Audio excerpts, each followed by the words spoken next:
In this video, I am going to show you how to add a gap between the wall and the back of the inverter to keep it running cooler.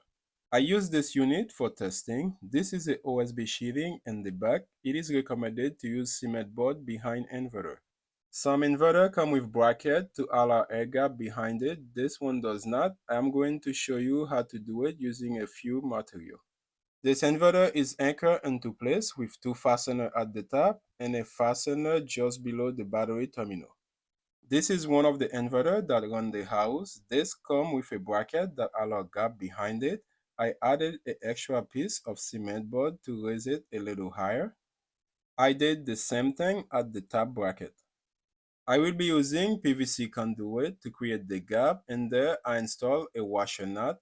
The inverter will go between the washer nut and the fastener for a strong connection.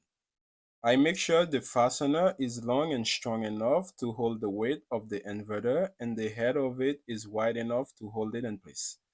You can use alternative materials such as multiple nuts to achieve the same thing.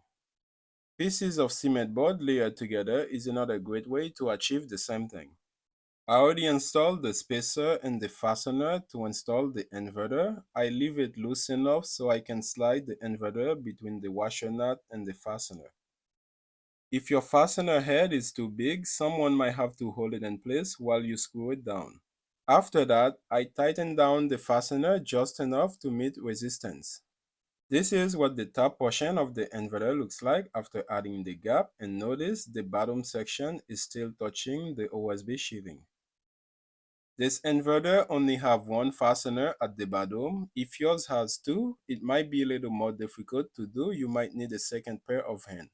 Because this was already installed, I did not have to pre-drill. Make sure you pre-drill if you're doing this for the first time. After I tightening down the bottom fastener, I went back to the two top fastener and do the same thing. This is how the inverter looks once everything was done. Notice there's a decent gap between the OSB sheathing and the inverter. You do not have to install your inverter like this, but I think it helps remove more heat if you leave an air gap behind the inverter. And if the inverter is running cooler, it should last longer. Let me know in the comment below, would you consider installing your inverter like this or just install it flat against the wall?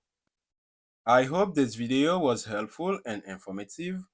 If you like this video, you might enjoy the recommended videos.